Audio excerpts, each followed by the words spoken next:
or would you mind sharing a little bit? How did you guys stumble across this, or how did you stumble across this, or what caused you to want to seek out this particular, these types of compounds, or what types of, things did you extract these things from? If you wouldn't mind sharing. Sure. As I said it before, the companies Ozsan, which is Australian sanitizer, and Flavonoids they're known to be antimicrobial. And what we started off trying to develop was a non-toxic fungicide. So there's one of the biggest problems that all the farmers that are growing out there have is that there's a withholding period on all the toxic fungicides, and so right at the end of the season, when it's still warm, they're not allowed to use anything to defend the crop against fungal outbreaks. And so if we could come up with a completely non-toxic, sounds a bit of an oxymoron, it kills fungus, so it's toxic to them but not toxic to humans or any other higher life form, then let's see if we could do that. And that's where the research came out about flavonoids, and with them we figured out trying to get the flavonoids into solution.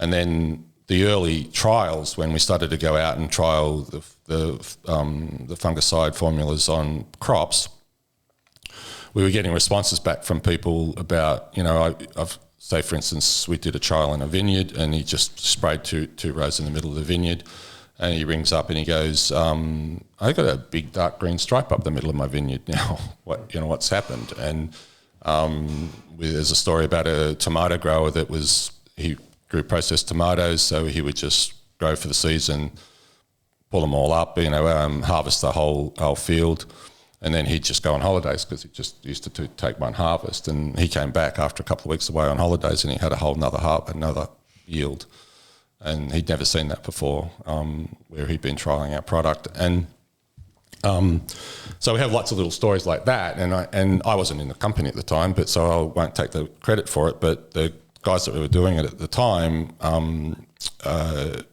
were clever enough to sort of go, hang about, there's something in that's triggering, there's something more important than possibly the fungicide.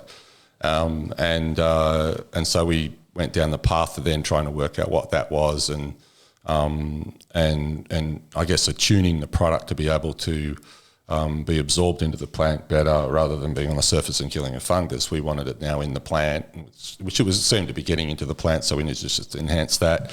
So we have a carrier built into the product to take it into the plant, which is a really good feature, because when you put a foliar fertilizer with our product, it goes straight into the plant and reacts really quickly. So you can we've seen people solve, say, magnesium deficiencies, which, in 24 hours they've got their problem solved, rather than putting it in the ground and waiting for the plant to be able to assimilate it. I